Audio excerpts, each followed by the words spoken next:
ഇന്ന് ഞാനിവിടെ അവൽ കൊണ്ട് തയ്യാറാക്കാവുന്ന നല്ലൊരു റെസിപ്പി ആയിട്ടാണ് വന്നിരിക്കുന്നത്.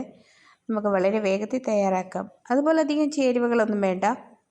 നല്ല ഹെൽത്തി ആയിട്ട് നല്ല ടേസ്റ്റിയോടുകൂടി പെട്ടെന്ന് തന്നെ തയ്യാറാക്കാൻ പറ്റും. അതുപോലെ തന്നെ കുട്ടികൾക്ക് കൊടുക്കാൻ അവർക്കും ഇഷ്ടപ്പെടും. അതിനായി ഞാൻ ഇവിടെ എടുത്തിരിക്കുന്നത് വെള്ള അവിലാണ്. ഇവിടെ വെള്ള അവിൽ മാത്രമേ കിട്ടത്തുള്ളൂ. നമ്മുടെ നാട്ടിലെ ചുവന്ന അവിൽ കിട്ടില്ല. അത് ഞാൻ നാട്ടിൽ നിന്ന് വരുമ്പോഴൊക്കെയാണ് വാങ്ങിച്ചുകൊണ്ട് വരുന്നത്. പിന്നെ അതുകൊണ്ട് വെള്ള അവിലാണ് എടുത്ത്. വെള്ള അവിലാണ് നല്ലത്. അവിൽ പോഹ എന്നൊക്കെ ഇവിടെ പറയും. ഇത് നല്ലവണ്ണം ഒന്ന് കഴുകിയെടുത്തിട്ടുണ്ട്. കുറേ ചെളിയുണ്ട് ഇതിനകത്ത്, നിങ്ങൾക്ക് കാണാം. ഇത് അവിൽ നല്ലവണ്ണം 2-3 പ്രാവശ്യം ഇതൊന്ന് കഴുകിയെടുക്കണം. കഴുകിയെടുത്തതിന് ശേഷം നമുക്ക് ഇതൊന്ന് സൈഡിലേക്ക് മാറ്റി വെക്കണം. അവിൽ എപ്പോഴും എടുക്കുമ്പോഴും കഴുകി വേണം എടുക്കാൻ. അതിനകത്ത് കുറേ ചെളിയുണ്ട്, നല്ല ചെളി ഇറങ്ങുന്നുണ്ട്. അതുപോലെ ചിലതിനകത്ത് കല്ലുമുണ്ട്. അതൊക്കെ നമ്മൾ വൃത്തിയാക്കിയതിന് ശേഷം വേണം ഇതൊക്കെ ഒന്ന് എടുക്കാനായിട്ട്. ഞാനിതിവിടെ 2-3 പ്രാവശ്യം ഇതൊന്ന് കഴുകിയെടുത്തതിന് ശേഷം ഇതൊന്ന് നമുക്ക് സൈഡിലേക്ക് മാറ്റി വെക്കണം. അപ്പോഴത്തേക്ക് ബാക്കി നമുക്ക് ചേരുവകൾ തയ്യാറാക്കണം. പാനിലേക്ക് എണ്ണ ഒഴിച്ചു കൊടുത്തു. ഞാനിവിടെ സോയാബീൻ്റെ എണ്ണയാണ് ചേർത്തത്. നിങ്ങൾ ഏത് എണ്ണ ഉപയോഗിക്കുന്നോ അത് ചേർത്ത് തയ്യാറാക്കാവുന്നതാണ്. ഇതിലേക്ക് ഞാൻ ആദ്യം കപ്പലണ്ടി ചേർത്ത് കൊടുത്തു. ഈ കപ്പലണ്ടി ഒന്ന് മീഡിയം തീയിലിട്ട് നമുക്കിതൊന്ന് വറുത്തെടുക്കണം. ഹൈ ഫ്ലെയിമിൽ വെച്ചാൽ പെട്ടെന്ന് തന്നെ കരിഞ്ഞു പോകും, ഉള്ളു വേവില്ല. അതുകൊണ്ട് മീഡിയം തീയിൽ തന്നെ ഇതൊന്ന് നമുക്ക് വറുത്ത് ഇതുപോലെ ഒന്ന് കോരിയെടുക്കാം. ഞങ്ങൾക്ക് ഈ രീതിയിലുള്ള കപ്പലണ്ടി ഇവിടെ കിട്ടും. ഇതുപോലെ തന്നെ നല്ല വിലക്കുറവിൽ കിട്ടും. നാട്ടിൽ ഇത് ഇങ്ങനെയുള്ള കപ്പലണ്ടി കിട്ടുമെന്ന് എനിക്ക് തോന്നുന്നു. അതിനുശേഷം ഞാൻ ഉരുളക്കിഴങ്ങ് ഈ രീതിയിലൊന്ന് അരിഞ്ഞു വെച്ചിട്ടുണ്ട്. ഉരുളക്കിഴങ്ങ് തികച്ചും ഓപ്ഷണലാണ്. ഇഷ്ടമെങ്കിൽ മാത്രം ചേർക്കാം, അല്ലെങ്കിൽ അത് ഒഴിവാക്കാം. ഉരുളക്കിഴങ്ങില്ലാതെയും നമുക്കിത് തയ്യാറാക്കാൻ പറ്റും. പിന്നെ ഞാൻ ആദ്യം കാണിച്ചപ്പോൾ മല്ലിയില ചേർത്ത്. മല്ലിയില ഇല്ലെങ്കിൽ കുഴപ്പമില്ല.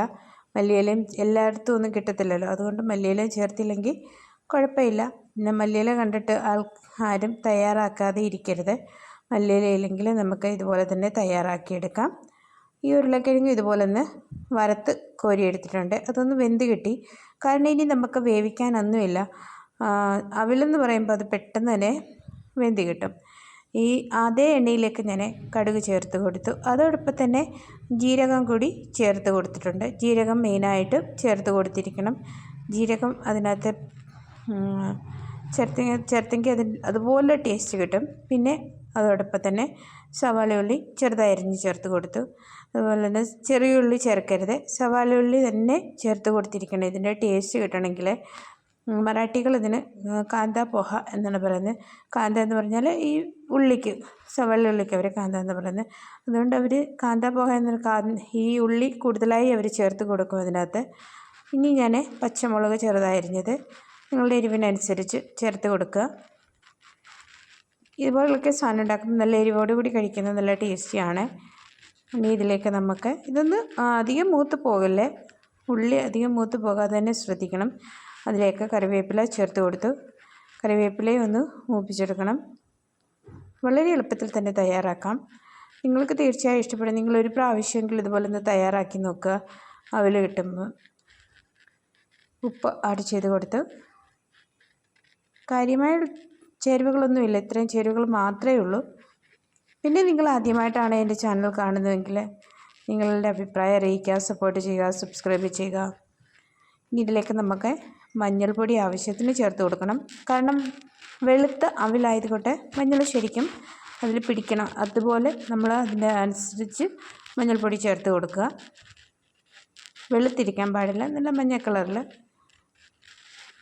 ഇനി അതെല്ലാം ഒന്ന് മഞ്ഞൾപ്പൊടിയൊക്കെ ഒന്ന് മൂപ്പിച്ചതിന് ശേഷം നമ്മൾ ആദ്യം തയ്യാറാക്കി മാറ്റി വെച്ച കപ്പലണ്ടി, പിന്നെ ഉരുളക്കിഴങ്ങ് വറുത്തത് അതും കൂടി ചേർത്ത് ഇളക്കിയതിന് ശേഷം ഇനി നമ്മൾ കഴുകി വെച്ച് അവിൽ ചേർത്ത് കൊടുത്ത് ഇളക്കുക എന്ന് മാത്രമേ ഉള്ളൂ.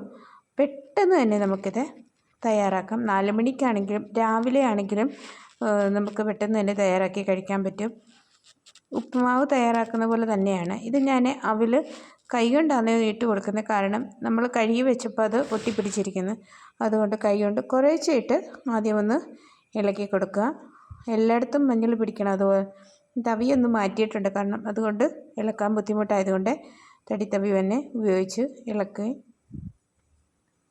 ഇനി ബാക്കിയുള്ളത് കൂടി ചേർത്ത് കൊടുക്കാം.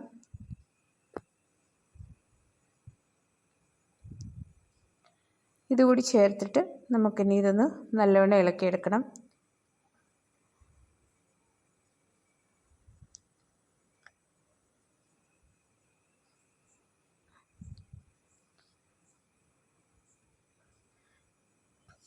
നിങ്ങൾ തീർച്ചയായിട്ടും വീട്ടിൽ തയ്യാറാക്കി നോക്കിയിട്ട് ഈ റെസിപ്പിയുടെ അഭിപ്രായം കൂടി അറിയിക്കണം. നിങ്ങൾക്ക് ഇഷ്ടപ്പെട്ടോ ഇല്ലയോ എന്നുള്ളത്. ഇത് ഹിന്ദിക്കാരുടെ ഒരു റെസിപ്പിയാണ്. കൂടുതലായിട്ടും മഹാരാഷ്ട്രക്കാരാണ് ഇങ്ങനെയുള്ള ഈ അവൽ പോഹ എന്ന് പറഞ്ഞാൽ പോഹ തയ്യാറാക്കിയെടുക്കുന്നത്. ഹിന്ദിക്കാർ അവർക്ക് മെയിനായിട്ട് കടകളിലൊക്കെ ചെല്ലുമ്പം ഈ ഒരു സാധനം കിട്ടും. രാവിലെ ചായക്കടയിലൊക്കെ ചെല്ലുമ്പോൾ ഇത് കുറേ ഉണ്ടാക്കി വെച്ചേക്കുന്ന കാണാം. അങ്ങനെ അവർ കഴിക്കുന്ന ഒരു സാധനമാണ് അവൽ അല്ലെങ്കിൽ പോഹ. ഇത് ഞാനിതൊന്ന് അടച്ച് വെച്ച് ആവി കയറ്റിയെടുക്കുന്നുണ്ട്. ചെറുതായിട്ടൊന്ന് ആവി എടുത്താൽ മതി. ഇത് 2 മിനിറ്റ് ഒന്ന് അടച്ച് വെച്ചാൽ മതി. അടച്ച് വെച്ച് കഴിയുമ്പോൾ തന്നെ ഇത് നമുക്ക് വെന്ത് കിട്ടും. അവലിനധികം വേവില്ലല്ലോ, പെട്ടെന്ന് തന്നെ നമുക്ക് തയ്യാറാക്കാൻ പറ്റും. ഇനി ഇതിലേക്ക് മല്ലിയില ചേർത്ത് കൊടുക്കാം. മല്ലിയില ചേർത്തില്ലെങ്കിലും ഒരു കുഴപ്പമില്ല. എല്ലായിടത്തും മല്ലിയില കിട്ടണമെന്നില്ല കേരളത്തിൽ.